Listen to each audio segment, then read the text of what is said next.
If you knew every second of your jail calls could be recorded, would you ever say something like, "Get rid of all the pizza boxes," and repeat it like it's an emergency? Because that's the clip blowing up right now. Short, weirdly specific, and just cryptic enough to make people think it's not about food at all. And the scarier part is how fast the internet decided it understood the code. He wasn't expecting to get that phone call. Nobody was expecting that phone call to be made. I'm gonna need you to get rid of all the leftover pizza boxes. The what? All the boxes left over from the pizza. All the boxes. Okay. Make sure you recycle the plastic like we talked about. Is the attorney who made the phone call.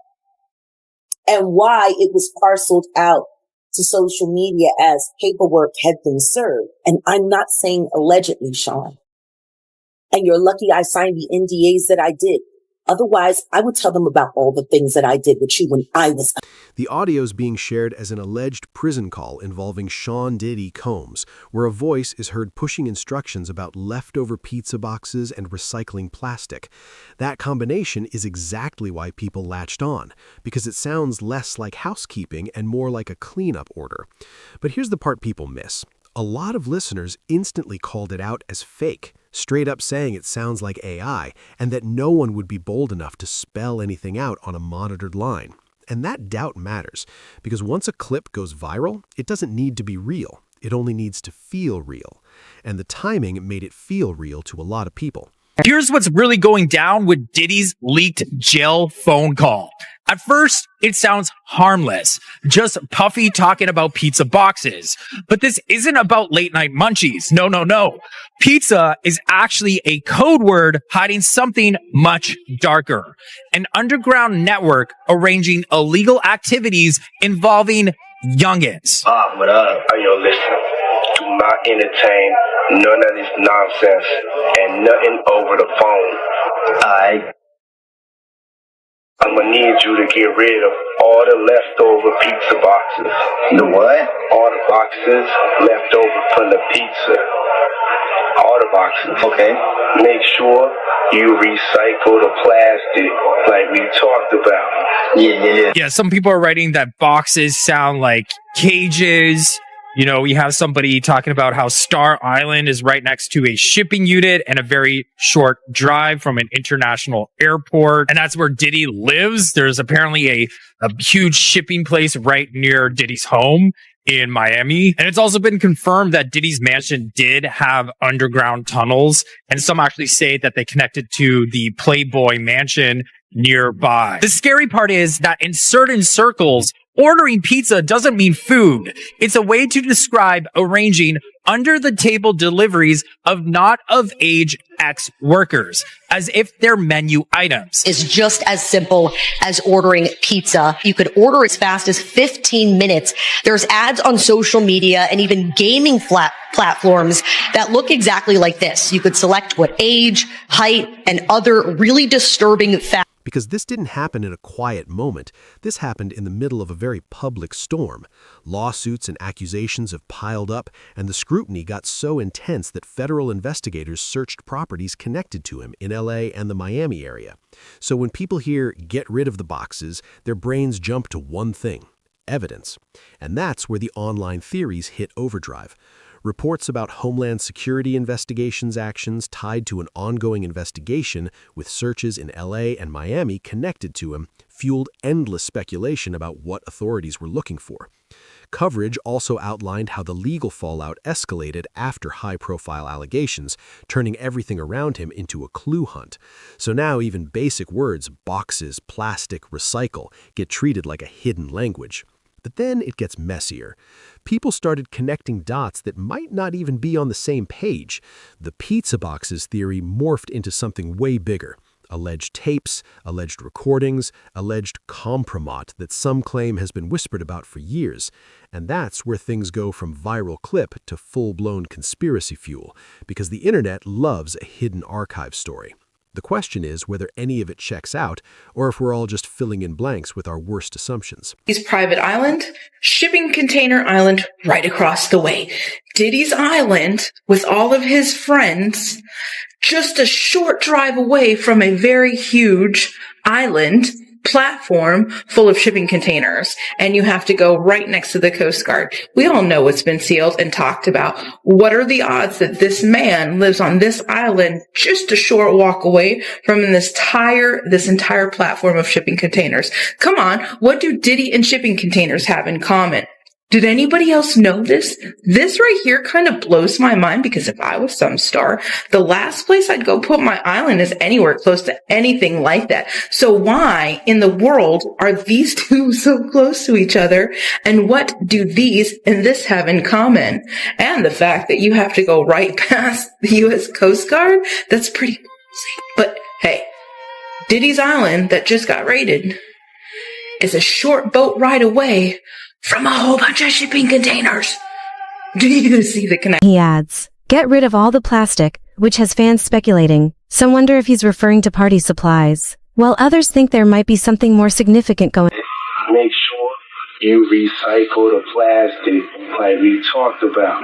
Yeah. It's obvious Diddy knew he was going in, and he had all this already set up on the outside for his son.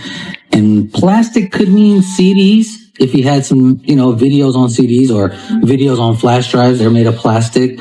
Even hard drives, a lot of them are made of plastic. So that could be what he's referencing. It could be a memory card, SD cards are made of plastic. So all that kind of lines up with what he's trying to say, which is get rid of the... That's where Jaguar Wright's name keeps coming up. Years of explosive claims about the industry, allegations about powerful figures, and now renewed attention as people try to connect every whisper to this moment. Her track record of headline-making allegations, many unproven, has kept her in the spotlight because of how shocking the claims are. And when she appeared in major interviews, legal pushback reportedly led to parts being removed, showing how quickly these stories can cross legal boundaries, even on major platforms. So the tapes narrative isn't new, but this moment supercharged it. And here's the twist. Some people think the word plastic in that call wasn't about recycling at all. When I said he is the J. Edgar Hoover of hip-hop, I meant that. Damn. You gotta elaborate. He got tapes on everybody. Freeway shut down in No different than J. Edgar Hoover did. Yeah. What made J. Edgar Hoover so effective for the FBI was that he had blackmail, kill files, burn files on everyone. He had the Kennedy family buy their nuts over Marilyn Monroe. and believed to be armed. That's what he did. That's deep. How was Diddy using tactics any different than that? He was also a cross-dresser and a late... Kind of like the Diddler. Oh. Sounds like they got them a J. Edgar Hoover in blackface to me. When we talked last time on the virtual, you mentioned who's on tapes and who got tapes out. Yeah. The purpose of having a recorded freak off. Yeah. What does that do for the male? What does that do for the female? Like, some females are cool with it. What is the thought behind that as far as let's record this session and either rewatch, keep it for sale? Is it evidence? Is it just like, what is the mentality behind having if you can the own visual memory? Their vulnerability, if you can own that, you have the ability to control and manipulate that person. See, guys start off by saying, "Oh, man, I don't want to watch. I just want to watch us." See, that's the line. That's the line. Would you rather me be watching us than watching a bunch of other? See, the finesse, that fluff. Do you really want me watching anybody else but you? I could look at you all day. Vanity. See, make her feel special. Make her feel like she's the only, the object. Meanwhile, this sitting here thinking, so her daddy works at Sony and I need such and such as contract ended.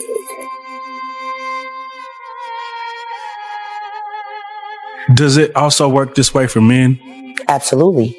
And it's worse for the men. Women are used to being the victims of, not men. No man walks in thinking that another man is looking at him like a lollipop.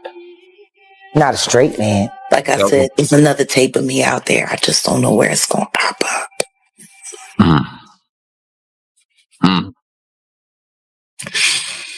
So there's a video circulating out there. I seen it today, actually. What you speaking? I'm on a Diddy tape. Say it again. I'm on a Diddy tape. Which one? That person I was just speaking of. I was there with him. For putting it all together, it appears likely that the term plastic refers to those recordings. Let's review the rest of the leaked call to see what other insights can be uncovered. Did Jay reach out yet? Nah, Bob. He ghosted. I think now, because I'm in here. It's all good. You about to get out on bail. No. The theory goes that plastic might mean something portable, something you can move or destroy quickly, like flash drives, hard drives, anything that stores what you don't want found. And if you believe the online chatter, those drives allegedly contain things that could end careers, trigger investigations, or worse. But that's the thing, allegedly is doing Olympic-level heavy lifting here, because no verified evidence of these tapes has surfaced in any court filing or official report.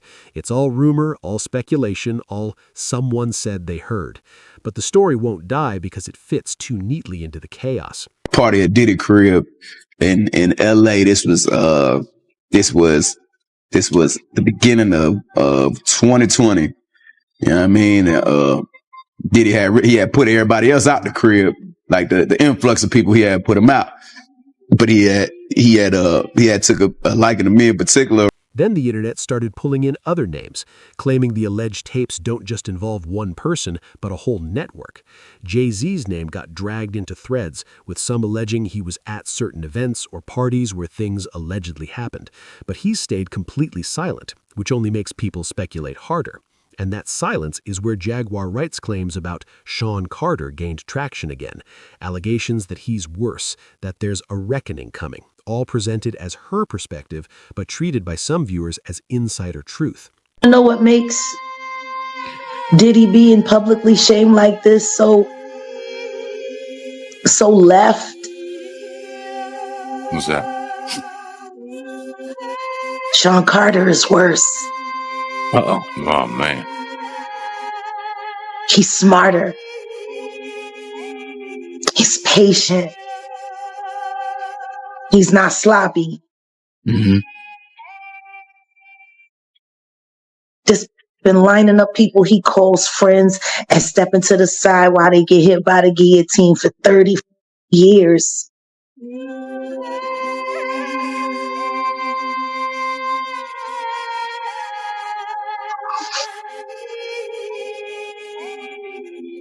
He's worse.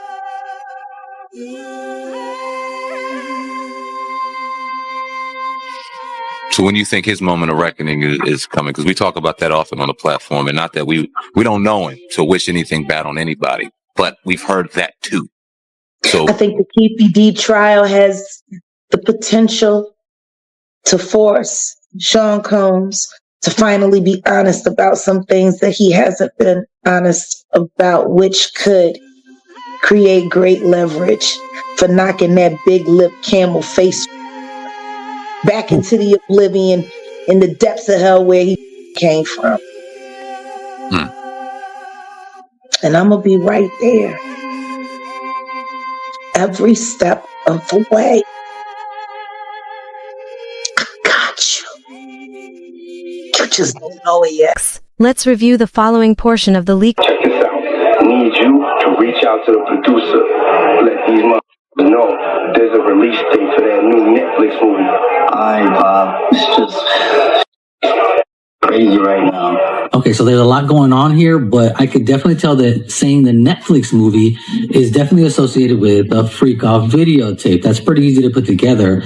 I don't know who this producer person is. That might be the one who's holding the tapes, maybe. I mean, it's pretty obvious, I think, but he's not really spelling it out.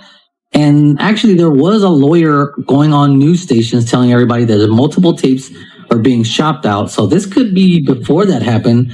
And maybe that's his way of like keeping people silent by just letting people know that the tapes are out there ready to be. Jaguar Wright has been raising concerns for some time, claiming that Diddy distributes these recordings online. This latest leak could be interpreted as a deliberate signal that the is selling his own God evidence that would put him in jail against him on the dark net to the highest bidder.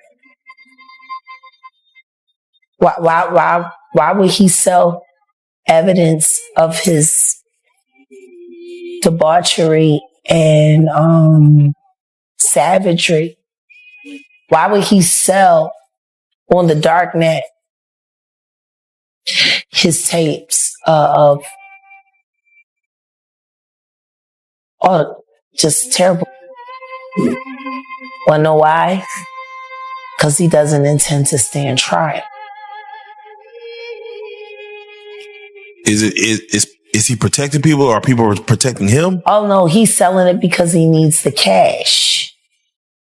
The last freak off tape that just got sold on the dark net, which I know because I monitor, went for $500 million. It had multiple stars in it. Nicki Minaj, Rihanna, Chris Brown, Justin Bieber, Drake. It was a really interesting night in Calabasas, and he just sold that footage. How come you think it doesn't get leaked to the public? The dark net? Yeah, like... Because of the dark coin. Most people don't even know that the dark coin exists. But that's how they're trading for all of the flesh they sell. Which is why I became so outraged last year when the twins turned 16 and he had them dressed like, and then he auctioned them off as NFTs because the NFT that he sold them to was attached to that dark coin. It was like a promissory note to sell his daughters to the highest bidder. I actually received the New York Post article from the person who contacted me to sell the tape. They sent me that article. I was not shocked by what I read in the article. I was hoping that even the client that I contacted would reach out and see and kind of alert that person that this was going on and to possibly help them. The person who has the tape really doesn't want to shop it around. They really want to help and wanted to directly sell it to that person, but it seems as if they are going elsewhere. You know, we know that you've seen the footage. You talked about that last week when you were with us. So, you know, as you know who it is, and I know that you can't tell us who it is for all the reasons, right? But as you know who it is, and as we're moving through this story, and it's starting to really feel like it's unraveling, and you feel bad for the person, and we don't even know who it is there anything more you can tell us about that part of it? I really do feel bad about the person. Part of the reason that I did come and say something outside of just to protect my own safety, but I wanted to sound the alarm, essentially bring the dog whistle, if you will, to that person that maybe they should do something about this before it came out. Mm-hmm. If I was them, I would do something about this. And the only way to do anything is to do the catch and kill. That's the only way to ensure that it doesn't come out. You know, we're taught that God helps those who help themselves. So if we have a situation where that person does have the opportunity to purchase the video, if I were them, I would absolutely purchase the video. Wow. Well, do you think this is going to surface publicly? I mean, are we getting close to that moment? From what I'm hearing, I think so. I'm hearing whispers that there is at least one major network, possibly two, in a bidding war for that footage. So I believe we're sooner rather than later maybe finding out, unless that person comes and purchases the video themselves, which is really the goal of the people who have the video. They just, you know, at this point, if that person doesn't want to purchase it, then it's going to go on the open market. Recently, a new witness came forward in the case against Diddy, claiming to have 8 flash drives containing recordings involving various celebrities. The witness also says they possess a manuscript of the late Kim Porter's memoir, adding another layer of complexity to the situation. Those 8 videos, 8 celebrities, 6 men and 2 women. How many of those 8 celebrities were close to being underage or potentially underage? 2 males. 2 males. And of those 8 celebrities, how many of them were intoxicated or under the influence of drugs? This is going to be all speculation. I just want to preface it by he wouldn't know if they were. Right. Sure. Appear to Let be. me rephrase it. Based on, yes. Understand. Out of the 8 celebrities who were recorded having intimate relations with Sean Combs, how many of them appeared to be either inebriated or intoxicated or under the influence? All of them. All of them. Out of those 8, how many appear to be potentially victimized? How many might have been victimizing? I think all, to be honest, all. Were victims They or victims. were perpetrating? Victims. They were all 8 were victimized. Yeah. Meaning Victim. this was happening to them and they were inebriated. Right. Not knowing, I guess, how much proof it was in it, what they was doing. And of those 8, how many seemed to be potentially minors? 2 to 3, possibly 3. 2 to 3.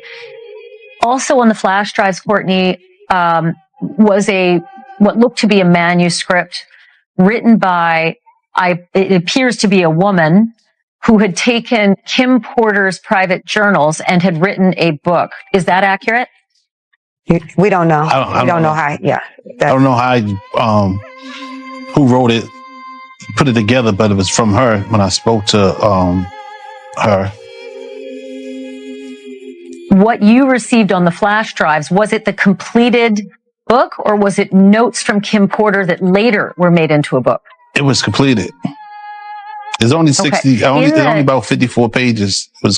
Sure. And in the beginning, it says, Kim made me promise that if something happened to her, I would make sure this book became public to the world. The way Sean moved, I knew that was a promise I would have to fulfill.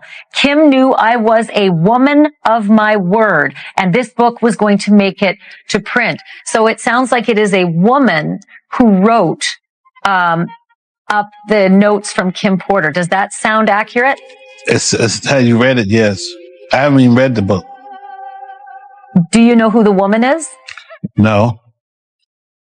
And to be clear, he received it in its complete form. So I think just to make sure we have some clarity here, the manuscript that Mr. Burgess received was already in its complete form. It's not that he edited it or changed anything. Got it. He did give it to someone Makes else sense. who then edited it, but that's not how he received it. Okay, so Ariel, did your client Courtney receive the book from the woman who seems to have written it, saying, "I'm a woman of my word, and this book is going to make it to print"? I don't know if he received it from a man or a woman. He can answer that. I received it from a man. I tell you, somebody she was dating. Do you know if the notes from the book really were from Kim Porter? It was, yes, because I spoke to her probably like 6 hours before I got it, received it. You spoke to Kim Porter? Yes. So Kim Porter. Just saying hi. Okay. Just saying hi. Didn't Okay, Ariel, go ahead and give me clarity on the timeline. No, I'm trying to get him to provide clarity of, was there a conversation with No, her? I was talking to the person and he said, "Hold up, this is Courtney, be right here. Let me say something to him." He said, "I know him, put me on speaker." Then that's how we end up speaking. And then later, somebody brought somebody else came and brought you the manuscript. Right. Before I left ATL. And just when you think the story can't get more tangled, another alleged piece of the call surfaces. This time, it's about contacting a producer and a mention of Netflix and a release date. People immediately jumped on that, saying it sounds like someone's trying to move or sell content, maybe a documentary, maybe something darker. The Netflix line became instant fodder for theories about tapes being shopped around, about bidding wars, about alleged catch and kill deals where damaging material gets bought just to bury it. But again, none of this is confirmed. It's interpretation stacked on interpretation. Thinking to myself the other day, Uptown Records started with 5 people. Andre Harrell, I'll Be Sure, Heavy D, and Puffy.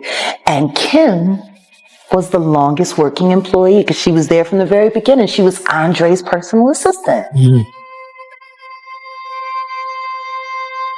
Kim is dead. Heavy D is dead. What's big? Andre Harrell is dead. The only 2 left are Puffy and Al almost died. Isn't that interesting? That is interesting. Heavy D was found dead, face down in the heart attack. Andre Harrell, heart attack. Kim died from pneumonia, but there's the first coroner's report that said that she died. It was ruled a homicide, and they found toxins in her body to prove that she had been poisoned. You know, they have poisons that create heart attack and pneumonia-like symptoms. And then right after that, Al had a meeting, and I was going to meet up with him because we were in Vegas. And then the next thing you know, you want to know what they all had in common, though? The survivors and the late of Uptown Records, they were all writing tell-all books. Andre was writing a book right before he died. Heavy D was working on a book before he died. Kim Porter was working on a book before she died. And Al B. Sure was working on the documentary of his life. And then he goes into a coma. Has Puffy ever been in a coma? Has anything happened to him? He must be the luckiest mother, because it seems like everybody that worked at Uptown Records from the very beginning is gone. Just him. I guess Al disappointed you. You know, I speak for a reason. When you see this bullshit motherfucking game, people that you love, that you like, you know, it's too many coincidences. Too many. That's when the darknet angle entered the conversation. Claims that alleged recordings were being auctioned off in private circles, that buyers were lining up, that this was some kind of underground market for career-ending material. It sounds like a movie plot, and maybe that's the problem. When the story gets this wild, it's hard to know where the facts end and the fan fiction begins. But the internet doesn't care about that line anymore. It just wants the next reveal. Then, a so-called new witness stepped forward, claims about flash drives and an alleged manuscript tied to Kim Porter. The story goes that this person says they have evidence, that they were interviewed, that there's a timeline involving her memoir or tell-all notes. And the moment Kim Porter's name came up, the whole thing shifted from conspiracy theory to something people felt was tragic and personal, because her passing has always been surrounded by questions from certain corners of the internet, and now those questions are being used to add weight to the rumors about the tapes.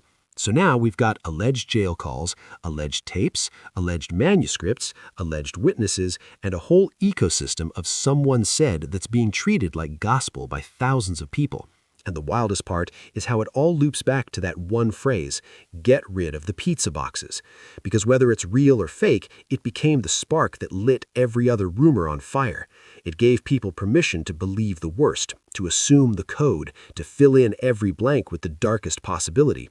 And here's the chilling part. If the call is fake, then someone out there crafted the perfect piece of audio bait to farm millions of views, while a real case unfolds in the background. If it's real, then the most ordinary words were chosen on purpose, because when the whole world is listening, pizza boxes might be the safest thing you could say, while meaning something else entirely. But what happens next depends on one thing, whether anyone can prove what that audio actually is, and whether any of these tapes will ever see daylight in a courtroom or a headline that isn't built on allegations. So what do you think? Coincidence, code, or completely manufactured? Drop your take below, because this story isn't over yet.